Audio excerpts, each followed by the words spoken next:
வங்கத்து சிங்கம் மம்தா பானர்ஜி அவர்கள் இன்று சுப்ரீம் கோர்ட்டில் கர்ஜித்ததுதான் இந்திய அரசியலில் பரபரப்பாக பேசப்படுகிறது. எஸ்ஏஆர் வழக்கில் இதுவரை இந்தியாவிலே இல்லாத அளவு ஒரு மாநிலத்தின் முதலமைச்சரே வக்கீலாக நீதிமன்றத்திற்கே சென்று வாதாடியது மிக பெரிய முக்கியமான விஷயமாக பார்க்கப்படுகிறது.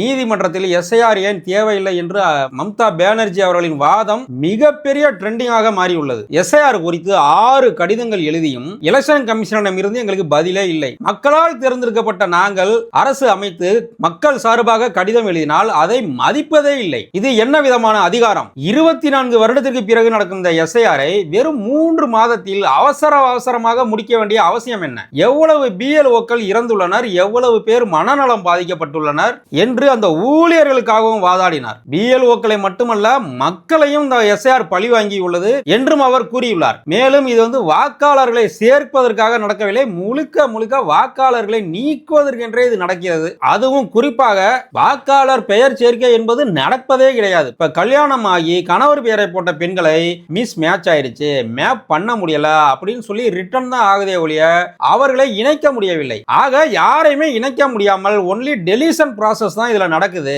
இதன் காரணமாக நூற்றுக்கணக்கான மக்கள் அலைச்சலிலும் வேதனையிலும் பல பேர் இறந்தும் போயுள்ளனர் அப்படின்னு சொல்லி வாதாடி இருக்காங்க. ஒரு மாநிலத்திற்கே முதலமைச்சராக இருந்தாலும் அவருக்கு 1008 வேலைகள் இருந்தாலும் இதை ஒரு முக்கியமான பணியாக கருதி மக்களின் மேலான பிரச்சனையாக கருதி தானே நீதிமன்றத்திற்கு வந்து வாதாடிய மம்தா பானர்ஜி அவர்களுக்கு நம்முடைய திராவிடியன் டைனமிக்ஸ் சார்பாக வாழ்த்துக்கள்.